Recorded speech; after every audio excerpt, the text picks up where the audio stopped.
আমরা কিছু DSLR camera দেখিয়ে দিচ্ছি, ভিডিও বেশি বড় করব না, রিলস দিচ্ছি আপনাদের। নিকনের ডি 5600 লেন্স সহ পেয়ে যাবেন মাত্র 45,000 টাকায়। নিকনের ডি 5500 জুম লেন্স সহ মাত্র 35,000 টাকায়। নিকনের ডি 3200 প্রাইম লেন্স সহ মাত্র 18,000 টাকায়। স্ক্রিন কিন্তু রোটেট করা যায়, চায়ের দামে শরবত পাইতেছেন।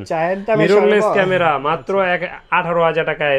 NX 100 মডেলের স্যামসাং 18,000 টাকায়। দেখেন স্ক্রিনশট নেবেন, যেটা পছন্দ হয় স্ক্রিনশট নেবেন। আরো দ্রুত আমরা 23,000 টাকায় পেয়ে যাবেন সনির NX 5T মিররলেস 1650 লেন্স সহ পেয়ে যাবেন মাত্র 23,000 টাকায়। 23,000 টাকার মধ্যে 60D ক্যামেরা মাত্র 23,000 টাকায়। তারপরে 23,000 টাকার মধ্যে 70D পেয়ে যাবেন মাত্র 30,000 টাকায়। কন্ডিশনের উপরে বেচ করে কিন্তু দাম কম বেশি হয়, এটাই ফিক্স দাম এমন না। 80D পেয়ে যাবেন মাত্র 43,000 টাকায়। 200D Mark II পেয়ে যাবেন মাত্র 42,000 টাকায়। 250D মাত্র 42,000 টাকায়। 1200D পাবেন 12,000 থেকে 13,500 টাকার ভিতরে। 1300D টা পাবেন 13 থেকে 14,500 টাকার ভিতরে। 3000D পাবেন মাত্র 13,500 টাকায়।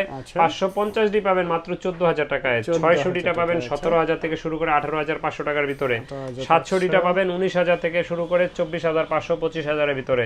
750D পাবেন 23,000 থেকে 30,500 এর ভিতরে। 760D পাবেন 30,000 থেকে 33,000 টাকার ভিতরে।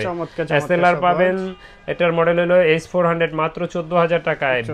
HX 100V মাত্র 12,000 টাকায়। এগুলা নিতে হলে কোথায় আসতে হবে? D600 মাত্র 16,000 টাকায়। নিতে হলে আসতে হবে তুবা ক্যামেরা হাউস, ঢাকার মধ্যবাড্ডাতে, ট্রপিক্যাল মোল্লা টাওয়ারের 4 তলায় 9 নম্বর দোকান। আমাদের পেজে লাইক ফলো দিয়ে রাখতে পারেন। অসংখ্য ভিডিও আছে আমাদের, দেখে নেবেন ওখানে।